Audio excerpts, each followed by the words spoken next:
Alrighty, what's up everybody? Today I'm going to do a video showcasing about densities. And I might be a little bit, I might be a little bit cut off because I'm filming on my own and I can't see what I'm doing. So I might have to check once now and then. So I do apologize for that. But anyway, let's get to the good stuff. So today I'm going to make a video about densities, and I forgot my salt water, so I'm gonna get it right now. Please excuse me.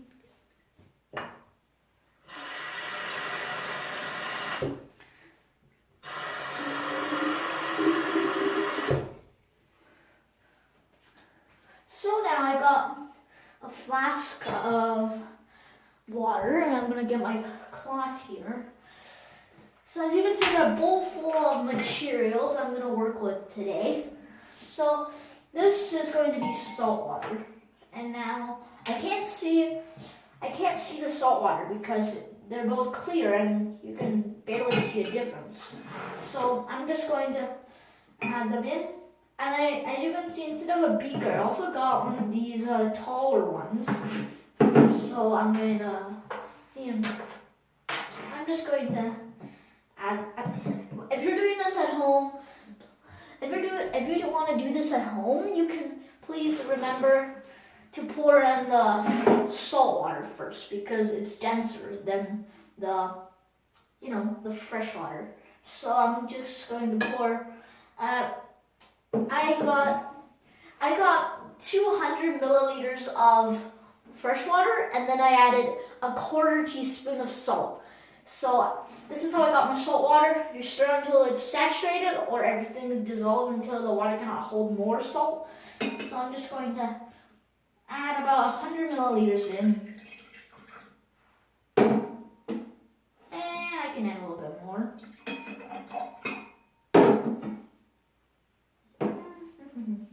There, that's better. And now I'm going to pour the rest into my taller one. And as you can see, I do not know, I am not very good at calculating volume. So I'm just going to add some of the salt water into here and a little bit too much. So I'm just going to mess around until I get the volume that I want in each glass. There. So that's about the amount of salt water I would want. Now, I am going to use my flask and add fresh water. So here I've got around 150 milliliters of salt water. So I'm just going to add until I reach the 450 mark.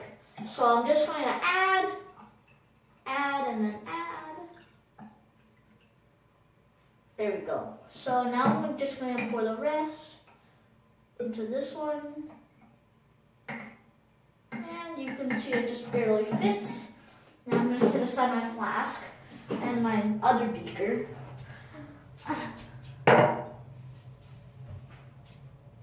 Just checking the camera to make sure everything's okay, and we're about in the 4-minute mark. So now as you can see, I got everything in, and now I got some of these things in containers. Now I'm going to put the one without a container into the taller flask, and the one with the container into the beaker. So I recommend using a steep-sided glass and a round glass. So this is a piece of the mineral calcite. So its density is about 2.71 grams per cubic centimeter, or G/cm3. So I'm going to drop it in here, and you can see it floats. Yeah, that's because water has a density of 1. So I'm going to move on into pyrite, which this one right here, which is 5.5 5.01 grams per cubic centimeter. And I'm going to drop it. And as you can see, it is denser than the salt water, so it sinks straight through. Now, I don't know the density of salt water itself, but so you're going to have to search it up, but you can try this at home and it's pretty fun. I didn't add colors, so you can, but I would recommend adding color. Just see where is the salt water and where is the fresh water. So now I'm going to move on into, as you can check out myself a list of the materials I'm going to test today. So now I'm going to move on to bornite, which is this one right here. It's pretty colorful because it oxidizes in air, and it's 5.09 grams per cubic centimeter. So it's just a little bit denser than pyrite. So let's see if it'll sink through. No, and no, it doesn't. Yeah, that's because the mass of this is not very high. So the pyrite has more mass than my bornite, a little bit more, and it's denser. Well, not denser, but a little bit lighter, but around the same. And it sank through. And then now I'm going to move on to hematite, which is this shiny piece right here. So now I'm going to just add it. I'm just going to put it in this one. And it sinks straight through the salt water. So it is, in fact, denser than the salt water. And hematite has a density of 5.3 grams per cubic centimeter. So it's pretty dense, if you ask me. And now I'm just going to move on to magnetite, which is this huge piece of rock. I'm going to expect it to sink straight through, but it might not. And by the way, these containers are waterproof.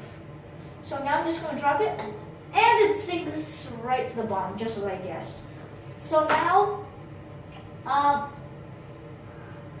I'm just going to, I have a spare container in case I need it.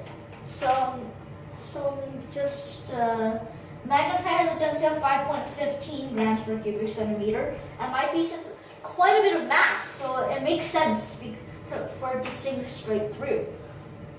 Now I have a fluorite, which is this green rock right here. You can use any type of fluorite. You can use purple fluorite, you can use yellow fluorite, clear fluorite. You can also use rainbow fluorite if you have them. I'd recommend rainbow fluorite because it works the best.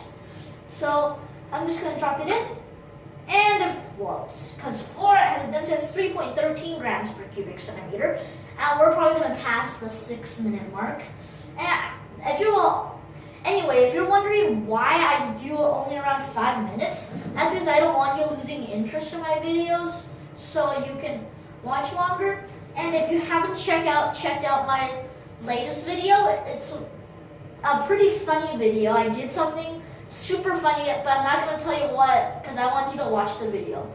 And of course, link of course in the description. So now I'm going to move on, and I'm going to try copper, which I crumbled some copper wire into a plate formation. So it doesn't have a container, so I'll drop it in this right here. So, and it sinks because copper has a very high density. Copper has a density of 8.96 grams per cubic centimeter, which is around 9. So it's pretty dense, and yeah, it makes sense. So now I'm going to go to steel or brass. I do not know what this pin is made of. It looks like steel, or I think it's steel, and it's just painted brass, but it might be brass. So I'm just going to test it.